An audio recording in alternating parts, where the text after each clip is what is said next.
마태복음 5장 21절부터 26절까지입니다. 같이 한 목소리로 읽겠습니다. 옛사람에게 말한 바 살해하지 말라 누구든지 살인하면 심판을 받게 되리라 하였다는 것을 너희가 들었으나 난 너희에게 이르노니 형제에게 노하는 자마다 심판을 받게 되고 형제에 대하여 낙하하는 자는 공의에 잡혀 가게 되고 이런 음란하는 자는 구속불에 들어가게 되리라. 그러므로 예물을 제단에 드리려다가 거기서 내 형제에게 원망 들을 만한 일이 있는 것이 생각나거든 예물을 제단 앞에 두고 먼저 가서 형제와 화목하고 그 후에 와서 예물을 드리라. 너를 고발한 자와 함께 길에 있을 때에 급히 사화하라. 그 고발한 자가 너를 재판관에게 내어주고 재판관이 옥리에게 내어주어 옥에 가둘까 하라.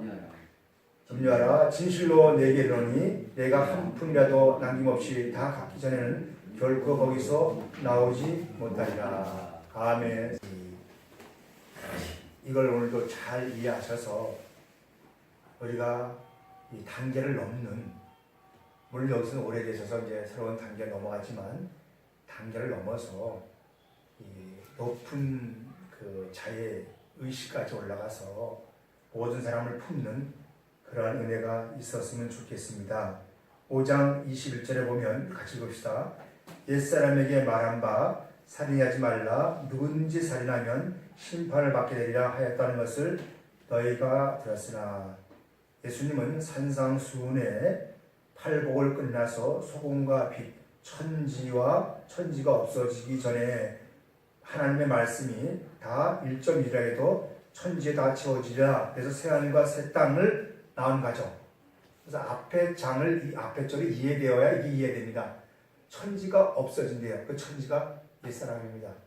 그리고 천지가 없어지면서 새로운 새하늘과 새 땅이 나온 가정을 새로운 사람으로 이렇게 지금 말씀을 나누고 말하고 있습니다. 그래서 옛사람, 우리 말에는 옛사람 할 때, 나를 기준해서 전에 살았던 사람, 이 옛사람은 죽어있는 사람, 그 과거에 나와 어떤 관계를 맺고 있었던 사람들, 그렇게 말할 때 옛날 사람이다 이렇게 말하고 있습니다. 그래서 이 성경에서 이 옛사람을 옛은 어디서 나왔냐면 어근이 아르케 머리에서 나왔습니다.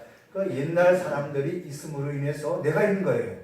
그러니까 옛날 사람이 없으면 내가 없는 겁니다. 이거 이해가 되어야 제가 하는 말 이해가 됩니다.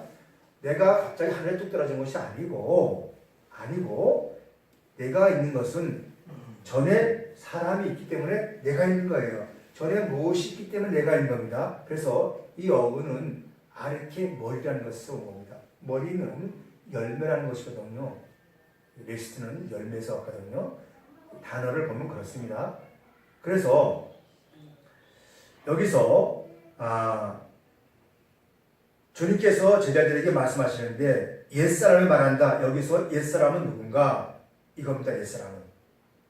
그래서 옛사람이 있으면 새사람이 있는데 옛것이 가고 새것이 온다는 것인데 고린도후서 5장 19절에서 이런 말씀이 있습니다. 그런즉 누구든지 그리스도 안에 있으면 새로운 피조물이라 이전 것이 지나갔으니 할 때 이전 것이 옛 것이 지나갔으니 보라 새 것이 되었도다.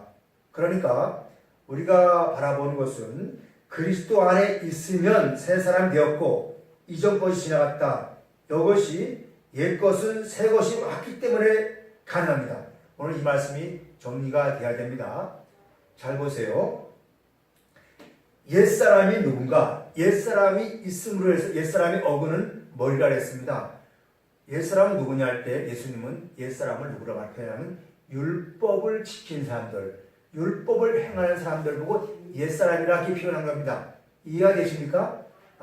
과거에 그래서 우리가 처음에 신앙생활 할 때 아이들을 가르칠 때도 반드시 법이 필요합니다. 법이 필요해요. 그래서 이렇게 하라, 하지 말라. 그런 게 필요합니다.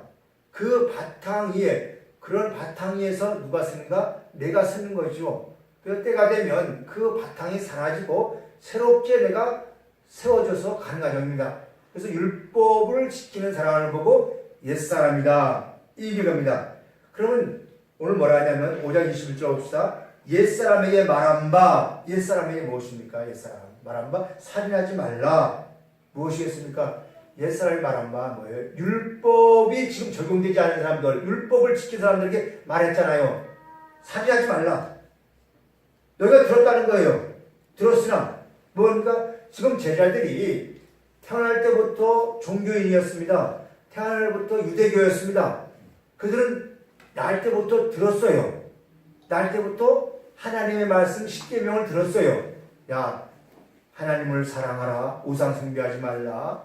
또 예술 내명같이 사랑하라. 안식을 지켜라. 도둑질하지 말라. 간음하지 말라. 이 10계명을 지켰습니다. 얘들은 들었어요. 그러니까 너희가 들었으나 그래요. 들었으나 말합니다. 들었으나 들었는데 그 심판을 받게 된다. 그래서 듣고 난 다음부터 뭐가 벌어집니까? 옛사람과 새사람으로 분리가 되잖아요. 분리가. 우리가 교회에 들어오면 우리 먼저 법이 적용됩니다. 10계명이 적용돼요. 그걸 우리는 들어요. 들으면서 이제 새로운 복음, 산상수훈을 통하여서 새로운 복이 자기 정리가 되잖아요. 정리가 되기 시작하니까 너희는 그걸 들었으나 이제 나에게서 팔복, 하나님의 나라에 대한 기준을 들었지 않느냐? 그것이 너희 마음속에 채워지고 그것이 피어나기 시작하면 이제 율법은 옛사람이 되는 것이고 새사람은 새로운 산상수훈이 법이 되어서 새사람의 산상수훈의 법을 통해서 너희가 살아가 될 것이다. 이해되셨습니까? 이 얘기를 하는 겁니다. 이 얘기를. 그래서 옛사람과 새사람을 분명히 정리되고 살아가야 됩니다. 이거 틀어야 됩니다. 그래서 산상수훈을 통하여서 하고 나서 말씀이 육신화된 은혜와 진리가 된 자들입니다. 은혜와 진리가 된 자들. 산상수훈을 통하여서.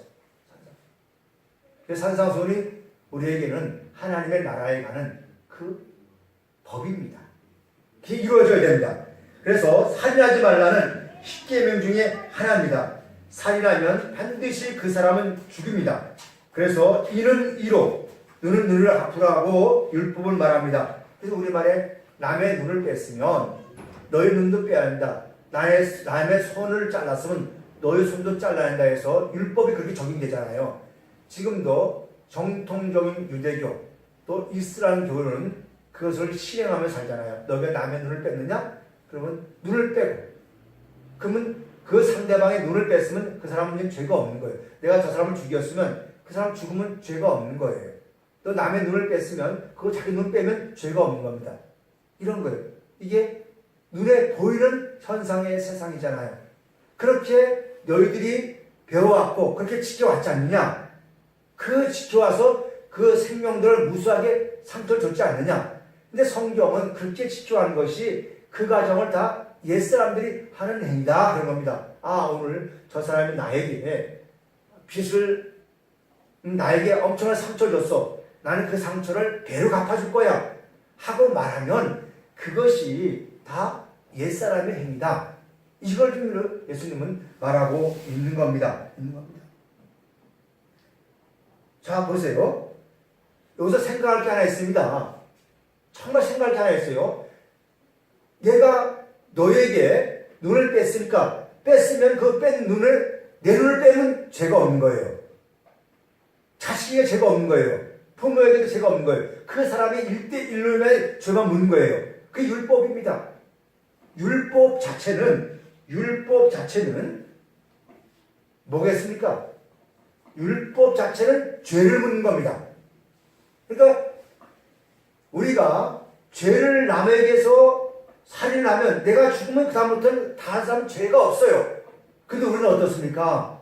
부모가 잘못했으면 자식까지 죄를 물어요. 자식까지. 그래서 세상에 내가 죄를 짓지 않았는데 내가 원죄가 있다는 원죄론이 나옵니다.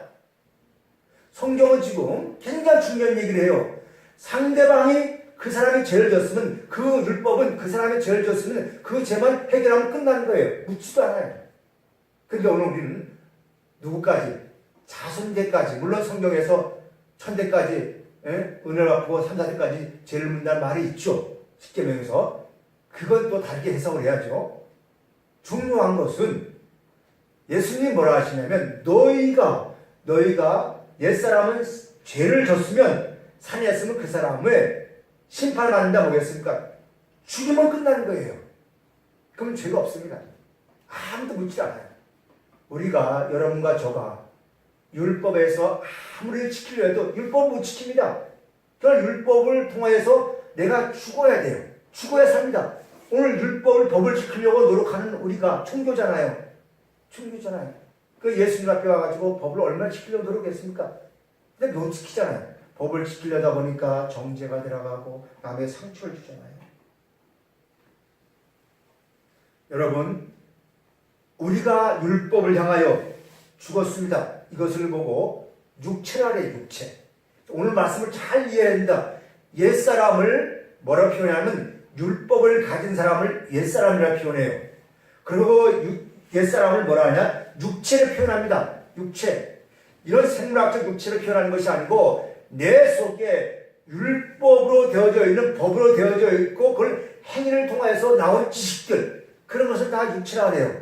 그래서 갈라디아에서 바울이 말하기를 너희가 하나님의 은혜를 받은 너희가 어찌하여서 성령으로 시작하였다가 육체로 마치겠느냐 어리석도다 갈라디아 사람들아 그러잖아요. 우리가 육체로 시작한 것이 아니고 우리 시작이 뭐겠습니까? 성령으로 시작하여서 성령으로 거듭나서 성령으로 나가야 되는데 다시 어디로 들어가는 거예요? 육체로 마친다는 것은 어디로? 과거에 있었던 옛 신앙생활로 율법으로 돌아갔다는 거예요. 그게 육체로 돌아가는 겁니다. 근데 그런 사람들이 정말 많아요.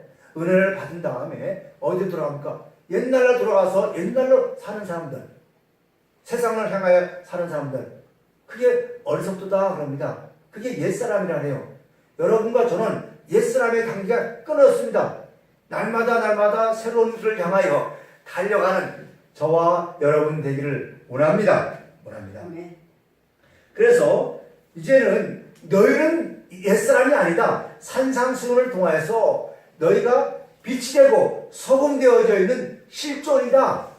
실존. 생각의 실제가 아니고 존재로서의 실제가 되었으니 이제는 너희는 옛사람이 끝난 사람으로서 새로운 사람으로서 어떻게 살아야 한다 하고 새롭게 법을 이제 제시해 줍니다. 우리 20절 봅시다. 나는 너에게 이르노니 형제에게 노하는 자마다 심판을 받게 되고 형제에 대하여 낙하라는 자는 공에 잡혀가게 되고 미련한 놈이라 하는 자는 지옥불에 들어가게 되리라 그랬습니다. 지옥불에. 여러분, 나는 너에게 말한다. 이게 무슨 말이에요? 예수님은 새로운 사람입니다. 생명을 가진 하나님이십니다. 나는 너에게 말한다. 너희가 전에는 옛사람 되어서 율법의 소리를 들었으나 이제는 산상수훈을 통하여 은혜와 진리에 이루어진 새 사람이 된 너희에게 내가 지금 말한다. 전에는 너희가 문자로 된 소리를 들었고 통화 들었지만 이제는 말씀이 육신된 아들이 생명의 소리로 너희에게 말한다. 그러면 그렇게 된 사람들은 이제 형제에 대해서 아델포스 형제에 대해서 노하게 말하지 말라. 형제를 뭔가 진노하지 말게 하라. 이제 법도 강화되는 거죠. 전에는 눈에 보이는 현상에서 상대방에게 눈을 안 찔렀으면 상처를 안 줬으면 괜찮고 남을 죽이지 않았으면 괜찮았어요. 근데 남을 죽이지 아니하고 뭐해도 이제 말로서 생각으로서 형제에게 노하는 자마다 뭐한다? 살인하며 심판을 받는다. 심판.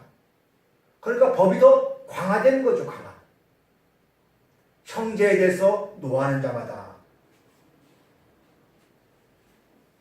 여러분과 제가 여기서 보면 세 가지 합니다. 형제를 놓고 노하면 심판을 받고, 두 번째 나가라 하면 공에 잡히게 되고, 세 번째 미련하다면 지옥불에 갑니다.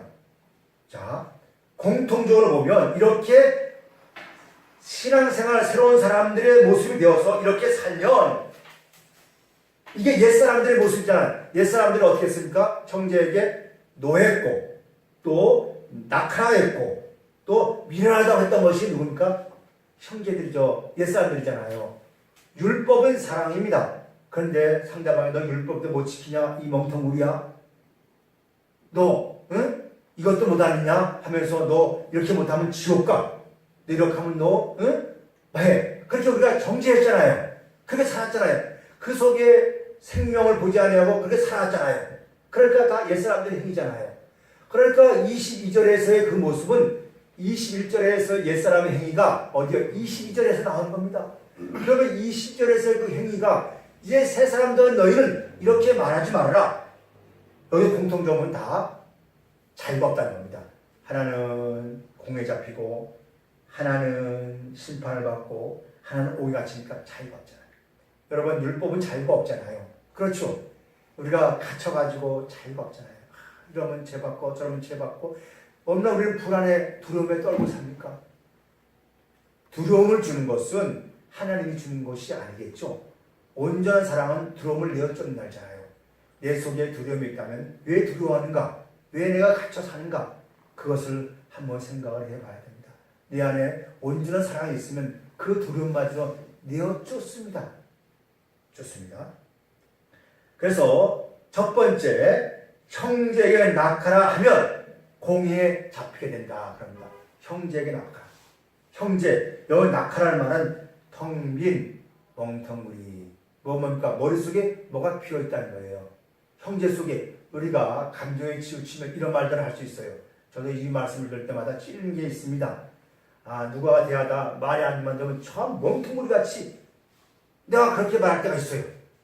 그리고 한 다음에 내가 왜 내 생각이 안 맞으니까 그런 거예요. 상대방이 모를 수 있고 이해시켜야 할 텐데 이해시키지 못하고 나도 모르게 불이 차가지고 왜 그 상대방이 나만큼의 알 줄 알고 나만큼 이해할 줄 알고 내가 말을 했는데 모르니까 나도 모르게 이제 반사적으로 상대방을 공격하면서 멍텅구리다. 그렇게 말한 적이 있습니다. 그래서 형제에게 멍텅구리라고 말하면 텅 빈 자라고 말하면 공의에 잡혀간답니다. 공의. 이 신화곡에 왜?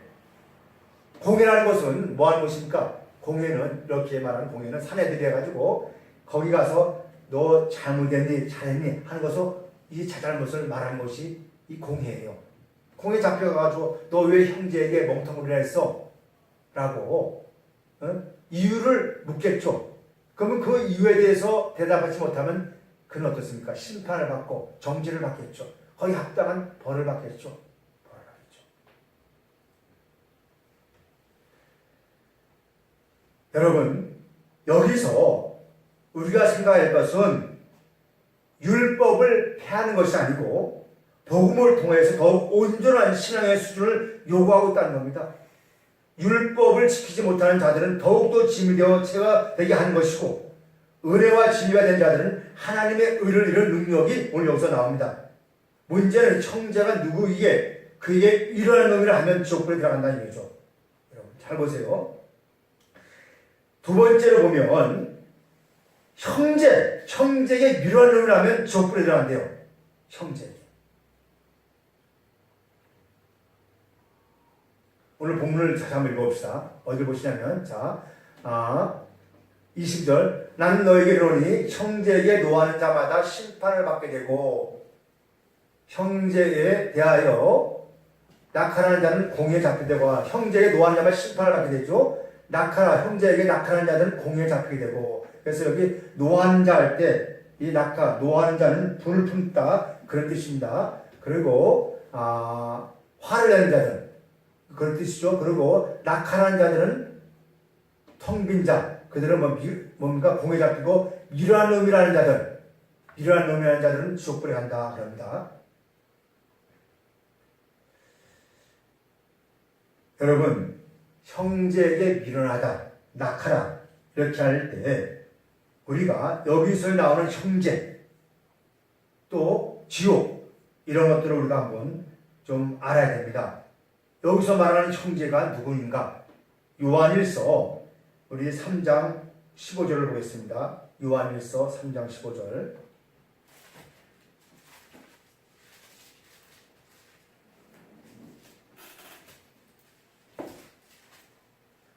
요한일서 3장 15절.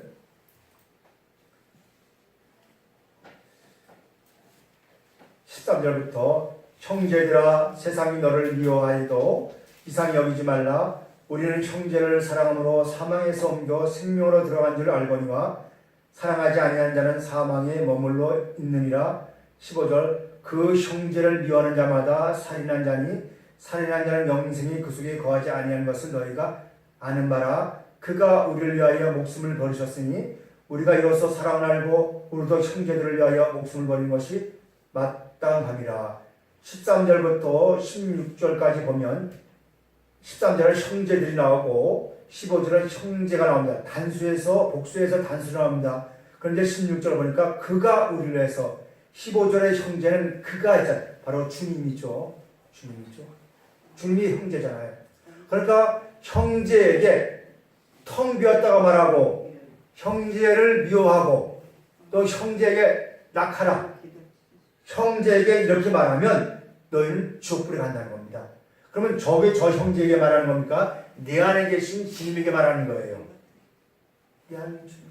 여러분 지옥에 간다는 개념은 간단합니다. 내 안에 그분이 없으면 지옥에 가는 거죠.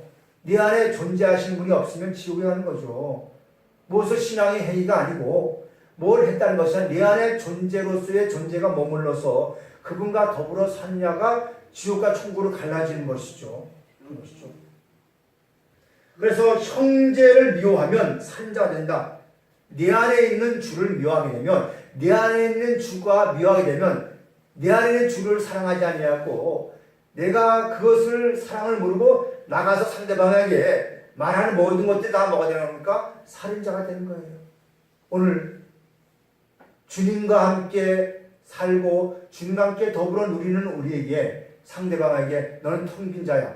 텅 빈 자가 아니잖아요. 머리가 없는 자 아니잖아요. 주님이 있는데 모를 뿐이잖아요. 넌 미련한 자야. 무엇을 미련하겠습니까? 자기 기준에서 미련한 거잖아요. 자기 기준에서.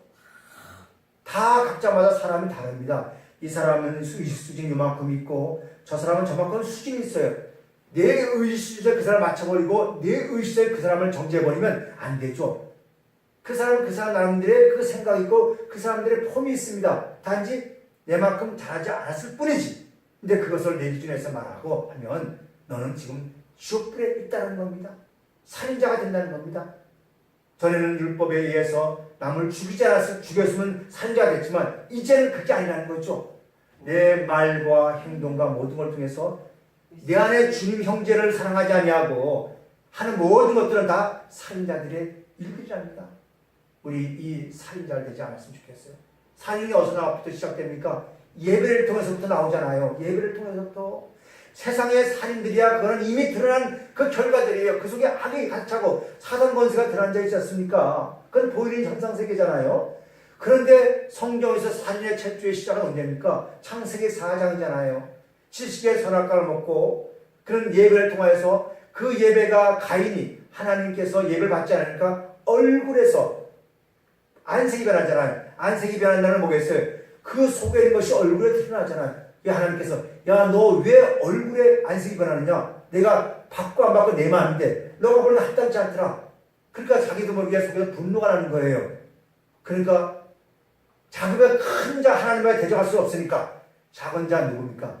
힘이 없는 누구예요? 아벨을 예배를 통해서 죽여버리잖아요. 살인자가 됐잖아요. 오늘 우리에게 주는 교훈이 뭐겠습니까?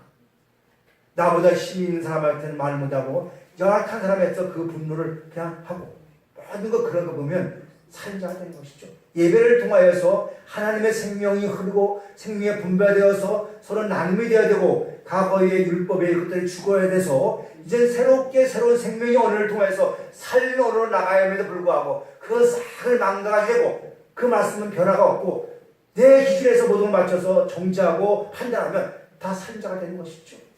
우리가 말씀을 통하여서 여기서 전할 말씀을 통해서 얼마나 우리가 변화가 됐습니까? 변화가 됐으면 우리는 많은 걸 생각을 해야 됩니다.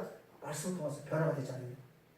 그리고 내 현상에 좋은 것은 하나님의 응답이라고 내 내면에서의 정언을 가꾸지 아니하고 그냥 나오는 대로 그냥 우리가 정제되지 아니하는 말들을 함부로 말해가지고 상대방의 상처를 주고 너는 이런 것이 저런 것이야 생명을 기여하지 아니하고 하면 우리가 다 언어의 말살 아니겠습니까? 주님은 지금 그걸 하잖아요.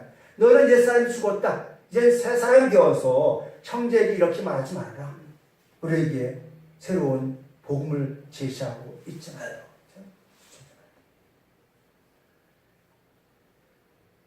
형제.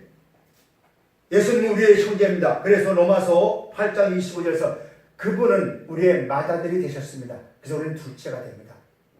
우리의 형제가 됩니다.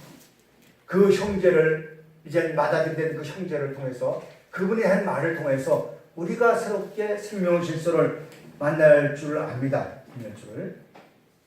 자, 그래 다시 한번 성경을 보겠습니다. 자, 형제 다시 한번 봅시다. 23절. 자, 그러므로 예물을 제단에 드렸다가 거기서 내 형제에게 원망 들을 만한 일이 생각나고도 여기 형제가 누군지 나왔죠.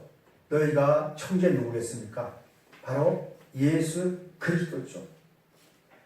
저 원망 들을 만한 것이 생각나거든, 일이 생각나거든 예물을 제단 앞에 두고 먼저 가서 형제와 화목하고 거기 와서 예물을 드리라. 형제 화목하고. 아, 내가 누구와가 옛날에 전에였습니다. 어느 분이 그런 말을 했습니다. 나아가서 원수가 졌는데 어떻게 와가지고 예배를 드리고 있냐고. 그래서 가증한다고. 그냥 분내는 모습을 봤어요. 그러면 그 소리 들으면서 내가 의문이 뭐냐면, 그러면 당신도 서로 원수인데 그럼 당신은 뭐라 예배 왔어? 그런 생각이 들더라고요. 당신이 왜 예배 왔어? 그게 아니잖아요. 그런 얘기하는 게 아니잖아요, 지금. 여기서 형제는 주님과 내가 하나 되어서, 하나 된 상태에서 깨끗함, 주님과 내가 하나 되었으면 형제와도 원수가 없잖아요. 다 용서가 되잖아요. 너가 용서가 되잖아요. 주님의 사랑이 내게 임했으면 형제에도 용서가 되고 다 용서돼서 같이 한 자리에서 가족이잖아요. 근데 혹시나 내가 주님과 관계에서 거꾸로 오면 그것을 빨리 처리하고 내 자신이 가서 이 재단을 뭐겠어? 예물을 재단 된다는 뭐겠습니까? 예물을 뭐겠습니까? 선물이잖아요. 내 자신을 재단 예배고 제사잖아요. 그 예물을 주라는 겁니다. 드리라는 겁니다. 그러니까 뭐겠습니까? 주님과 내가 화해된 상태에서 누구에게? 너는 가서 드리라는 거예요. 그러면 거기서 너가 죽고 새로운 나, 하나님과 함께 된 나가 살아나서 하나님 받는 제물이 되는 거죠. 이걸 사한 예배라, 영 안에서 진리해야 되는 예배라는 겁니다. 그러니까 옛사람의 모습이 너에게 와서 옛사람의 모습으로 너를 이끌어갈 때 그것을 죽이고 이제 너 속에 형제를 알고 그것에 너희가 서로 원망 들 말이 있으면 하나님 앞에서 원망 들면서 서로 화해해서 새롭게 하라. 이 화해한다는 것. 여러분, 화해한다는 것은 무엇이겠습니까? 네, 너 잘못했어. 저희가 살아오면서 부부지간 살아오면서도 야, 내가 오늘 잘못했어. 그렇게 화해해도 또 시간 지나면 또 싸우더라고요. 영원한 화해가 안 되더라고요. 계속 반복된 것이 많더라고요. 여러분들은 어쩔지 모르지만 제가 살아오면서 그런 걸 많이 느껴요. 여기서 말하는 화해라는 것은 산상수훈을 통하여서 내 마음이 주님과 한마음 되는 것이 화해입니다. 한마음 되는 것. 야고보서에서 한 입에서 찬송과 저주가 나오더라고 하지 않습니까? 우리는 화해가 될 수 없어요. 종교인들은 화해가 될 수 없어요. 상황 따라서 모든 것이 변하잖아요. 우리는 환경 따라 변하는 것이 아니고 환경은 변하되 나는 그 자리에 그대로 머물러서 주님과 함께 누리면 되는 겁니다. 이게 천국된 사람들의 실존이에요. 실제입니다. 이걸 누렸으면 좋겠어요. 옛사람의 삶을 통해서 우리가 뭘 봐야 됩니까? 새로운 삶의 모습을 보면서 하나님의 얼굴을 향하여 그 하나님의 임재 앞에서 코람대와 임재 앞에서 날마다 향하는 목적이 되어야죠. 근데 그걸 잊어버리고 어디로? 세상 것을 잡고 옛사람의 힘으로 들어가면 안 된다는 겁니다. 우리가 예물을 드리라는 것은 무엇이겠습니까? 너희 마음속에 있던 너희 자신을 하나님 앞에 드리라는 것. 선물입니다. 이 예물은 도론에서 선물이에요. 선물. 사람들이 줄 수 없는, 받을 수 없는 하나님의 십자가의 그 은혜의 선물. 그걸 함께해서 너희 자신을 하나님 앞에 드리라는 거예요. 그 은혜를 드리라는 겁니다. 무슨 헌금을 드리라, 이런 드리라는 것은 나중 이야기잖아요. 우리 중심에서의 주님과 함께 되어져 있는 그 화해, 하나님과 내가 하는 화해를 이루어서 내 중심에 깨끗한 마음을 가지고 우리가 서로 나눌 때를 보고 드리는 겁니다. 내가 저 사람에게 드려주고 네가 들어줄 때 이게 예배에 받는 거잖아요. 나눔이 되잖아요. 이런 은혜가 있었으면 좋겠습니다. 내가 있었으면. 네 번째로 새로운 사람은 고소자와 화해해야 됩니다. 봅시다. 55절 봅시다. 너를 고발하는 자와 함께 길에 있을 때 급히 사하라. 급히 사하라. 그 고발자가 너를 재판관에 내어주고 재판관의 옥리에 내어주어 오해가 될까 염려하라. 이게 좀 옛사람들의 모습입니다. 옛사람들은 날마다 고발하잖아요. 그렇죠. 야, 너 신앙생활 복받기 못하니 율법을 지켜야 하나님 복을 줘. 날마다 고발하잖아요. 고발자. 오늘 고발자가 누굽니까? 율법 지킨 자들이잖아요. 종교인들이잖아요. 예수 안 믿으면 이렇게 하면 지옥 가 저렇게. 예수를 믿는 것이 아니고 예수 그리스도께서 내 안에 거하시고 내 안에 하나 된 것을 알아서 믿어지는 믿음 있는 것이 천국입니다. 예수 믿어서 천국 가는 게 아니라 누구나 다 예수를 믿을 수 있어요. 그 수상선을 믿을 수 있습니다. 예수가 내 안에 들어와 나와 하나 된 것을 믿는 거예요. 옛사람은 율법으로 된 자들은 고소와 화해를 할 수 없습니다. 왜? 율법 자체는 고소자이기 때문에요. 이미 율법은 고소자입니다. 그 여기서 고소자가 누굽니까? 율법이잖아요. 율법. 그 옥에 넘겨준 사람은 뭡니까? 율법 도저히 그 사람을 어디에 넘겨주는 겁니까? 옥에 넘겨준 과정이잖아요. 율법에 갇혀 사는 것이 옥에 갇혀 사는 거잖아요. 그렇게 신앙의 자유를 누리고 누려내는데 불구하고 우리는 땅없이 관념에 빠져가지고 율법에 매여가지고 이렇게 하면 내가 또 벌받는 거 아니야? 저렇게 하니까 그게 두려움에 떠는 사람들이 허다합니다. 허다해요. 누림이 되지를 못해요. 즐거움이 되지를 못해요. 그래서 율법은 화해할 수 없고 알 수 없습니다. 그래서 율법 자체는 고소예요. 율법에 전파된 것은 이미 고소된 거예요. 그래서 난 여러분들에게 함부로 말을 안 하지다. 이러저러 말을 안 하셨을까? 왜? 율법 자체가 고소자기 때문에. 그래서 그 고발한 자가 너를 재판관 내어주고, 자, 너를 고발한 자가 길에 있을 때 급히 사하라. 길에 있을 때, 고발한 자가 길에 있을 때 뭔가, 길에 있을 때 이 길은 무슨 길입니까? 좁음으로 들어가는 생명의 길이죠. 이미 은혜 받은 자들이잖아요. 우리가 은혜 받았을 때, 생명에 들어가는 길에 있을 때 아버지와 아들이 은혜되어 아버지와 아들과 은혜 진리 안에서 육신된 세상을 걸고 살고 있을 때 저 산상선을 통하여서 회개를 받아 회개로 변화되어 소금과 빛에 가는 사경이 있는데 그 가운데 사는데 고발자 율법으로 들어된 자들이 왔다는 거예요. 그 길이었잖아요. 왔다는 것입니다. 그 고발자에게 우리가 정죄하지 말고 그 고발자에게 친절을 베풀어서 복음으로 화해하는 겁니다. 유대인들에게는 율법이 있습니다. 이 법을 가지고 은혜와 진리로 된 유대의 유일하신 하나님의 아들 예수를 고백합니다. 보세요. 2000년 전에 유대인들은 율법이 있었습니다. 그런데 율법을 통해서 예수를 고발했잖아요. 근데 예수님은 고발해서 그들을 고발을 받고 그들과 화해했잖아요. 화해 뭐겠습니까? 그들 중에 죽었잖아요. 그걸 너는 싸우는 것이 아니고 그들 중에 죽어서 그들을 살렸지 않습니까? 그래서 고발 율법을 지킨 자들이 우리에 왔을 때 우리는 그들과 맞짱 뛰지 말고 그들과 화해하면서 그들을 친절 베풀라는 겁니다. 무엇이에요? 복음을 전하고 이렇게 하라는 겁니다. 근데 우리는 도리어 그들과 함께 더불어서 그 율법에 넘어가 버리면 옥에 갇힌 거죠. 근데 그런 신앙인들이 요즘 많습니다. 은혜 받았다면서 다시 율법으로 돌아가요. 돌아갑니다.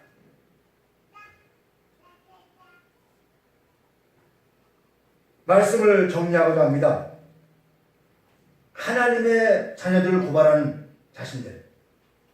2000년 전에 예수님이 안식일날 밀밭 사이에 들어가서 배고파서 비를 따먹었습니다. 유대인들의 눈을 볼 때 저 사람은 큰 죄를 저질렀어요. 그러니까 고발을 해요. 안식일날 이 사람이 이렇게 했습니다. 고발해요. 예수님이 안식일날 따먹은 것은 생명이 중요하느냐 법을 지켜야 중요해. 이걸 알려주는데 이 사람들은 문자를 본 거예요. 예수님을 고발했지 않습니까? 예수님이 뭐라고 했습니까? 나는 하나님의 아들이야. 우리가 하나님의 성전이야. 하나님 너희 안에 거하시오. 라고 말하니까 그들은 그 자기들의 힘의 논리에서 사내들이 또 대제왕에게 고발하지 않습니까? 또 이방인 왕, 황제에게 고발하지 않습니까? 뭐라고? 이 사람이 지금 유대법에 의해서 이는 성전을 헐라했다. 신성모독죄, 자신이 하나님을 했다. 신성모독죄로 고발하잖아요. 그 고발자는 누구예요? 그 사람 종교인이잖아요. 근데 너희가 이제 은혜받고 예수님 그 고발자들에서 같이 맞짱을 뜨지 않고 오히려 그들에게 하나님을 말해주잖아요. 하나님의 사랑을 실천해 보이잖아요. 그게 화해하는 과정이죠. 오늘 우리는 그리스도 안에 들어와서 은혜를 받았어요. 그러다 보면 주위에서 핍박이 옵니다. 야, 너는 왜 그렇게 살아? 왜 이렇게 살아? 핍박이 오잖아. 그때 그들의 종교인들 우리를 핍박할 때 우리가 거기서 그들과 동화되지 말고 오히려 도리어 복음을 제시해서 이렇게 살라고 우리는 말해줘야죠. 화해해줘야죠. 근데 오히려 그것을 가서 더 상대방을 오히려 주님과 한문된 사람들을 더 철이 여긴다면 그건 다시 그들은 옥에 갇혀 살게 되는 것이죠. 우리가 복음을 좀 깨달음이 있어야 될 줄 압니다. 여기서 말씀을 정리하고자 합니다. 26절 다시 한번 읽읍시다. 너를 고발한 자와 함께 길했을 때 급히 사와라. 그 고발한 자가 너를 재판관에 내어주고 재판관이 옥리에 내어주어 옥에 가둘까 하라. 여기 급히 사와라는 뜻은 좋은 마음을 가지고 친절하게 하라, 이런 뜻입니다. 율법의 사람이 너를 세상의 자랑과 육신의 정욕과 이생의 자랑으로 너에게 오지만 너는 좋은 마음으로 또 하나님의 마음, 생명과 사랑과 거룩의 마음으로 그들을 대하라는 겁니다. 우리 이렇게 성숙한 신앙인들 됐으면 좋겠어요. 물론 우리가 계신 분들은 다 그렇게 하는 줄 믿습니다. 맞습니다. 참 이렇게 살기가 쉽지가 않죠. 근데 주님은 이렇게 하랍니다. 자, 율법은 그렇지 않으면 너희는 옥에 갇힌답니다. 여기서 옥이라는 걸 잘 봅시다. 율법은 재판관입니다. 그리고 옥입니다. 율법에서 율법이 내가 지키지 못하면 나는 스스로 거기에 갇혀 삽니다. 오늘도 우리가 자유하지 못하고 얼마나 우리 갇혀 삽니까? 남편에 갇혀 살고 자식에 갇혀 살고 종교에 갇혀 살고 또 돈에 갇혀 살고 다 우리는 나 자신이 나로 표현하지 못하고 종의 낮은 위치 속에서 우리는 갇혀 살아요. 나로 표현하는데 나로 못 표현할 때가 많잖아요. 저도 마찬가지예요. 저도 그럴 때가 많아요. 그때마다 야, 내가 이렇게 사는구나. 이게 아닌데 나로서의 표현함이 없어서 갇혀 살아. 신앙에 갇혀 살아요. 그게 다 옥에 갇혀 사는 겁니다. 무슨 감옥에 들어가는 게 아닙니다. 자유가 없다는 거죠. 자유가 없다는 거죠. 여기에 갇혀 살지 않기를 바랍니다. 말씀을 정리하고자 합니다. 여기서 율법에서 한 홀이라도 다가갈 결단을 하지 못한다. 율법에서 한 홀이라도, 이게 무슨 말이겠습니까? 여러분, 율법은 9을 지키다가 하나 지키지 못하면 다 못 지킵니다. 그래서 인생은 율법을 지킬 수 없습니다. 율법을 지키면 지킬수록 스스로 갇히고 은혜의 세상을 보지 못합니다. 제자들은 율법이란 옥에서 나와 산상수를 통하여 은혜와 진리의 세상에 들어온 자들입니다. 그런데 율법의 사람들이 와서 그들을 회유해 그 안에 들어가면 너도 옥에 갇혀 산다는 겁니다. 거기서 한 회의라는 게 뭐겠습니까? 다 거기서 다 갚기 전에 무슨 말입니까? 그 안에서 너희가 야, 이게 율법을 통해서 하나님 들어 갈 수 없구나. 철저하게 자기의 의식의 그 철저함을 깨달을 때, 그게 깨어질 때 비로소 내가 빠져나오죠. 그게 옥에서 나온 겁니다. 교회 여러분, 이 옥에서 우리 다 빠져나옵시다. 그 신앙의 그 율법의 옥에서 빠져나옵시다. 나와서 진리의 자유를 누리세요. 자유. 내 마음에 뭘 있는데 안 가서 꺼내서 가다. 그것도 아직 갇혀있는 겁니다. 정말 중심에 그리스도가 있으면 어렵든지 간에 주와 함께 더불어 찬송 부르면서 그것이 천국입니다. 거기서 자유를 누리면서 당당하게 그리스도를 증거하고 그리스도의 사랑을 품어내는, 표현하는 그런 실존들 되기를 원합니다. 그렇게 사십시다. 말씀을 정리하고자 합니다. 오늘 본문의 말씀은 요약하면 디모데 3장 12절, 디모데전서 3장 12절 말씀처럼 그리스도 예수 안에서 경건하게 살고자 하면 핍박을 받으리라 그랬습니다. 은혜와 진리로 나아진 이들은 당연히 율법의 사람들에게 핍박을 받습니다. 또 여러 가지 어려움도 옵니다. 이 과정에서 세상에 소망을 두지 말고 나를 살리신 하나님께 소망을 두고 하나님의 마음으로 세상을 그들을 대하라고 이렇게 말합니다. 너 나 이렇게 했으니까 너 벌 받을 거야 이렇게 얘기하지 말고 그들에게 사랑을 베풀라는 거예요. 주님이 십자가에서 모든 사랑을 주었듯이 그 사랑을 그러지 않으려면 너는 계속 너 그 법이 너를 심판하고 있다. 그게 옥에 갇혀있는 겁니다. 자유합시다. 서로 신뢰해서 사랑을 나누면서 자유한 저와 여러분 되기를 축원합니다. 기도하겠습니다. 하나님 아버지 감사합니다. 오늘도 율법을 통하여서 또 우리가 얼마나 고통 속에 살아왔는지요. 주님 우리에게 자유를 주었고 은혜와 진리 속에서 모든 멍에를 푸셨는데 오늘도 내 스스로 생각이 갇혀서 살았던 것 오늘도 결박을 풀게 하옵소서. 진정한 자유 안에서의 사랑을 누리게 하여 주옵소서. 예수님 이름으로 기도합니다. 아멘. 찬송가 300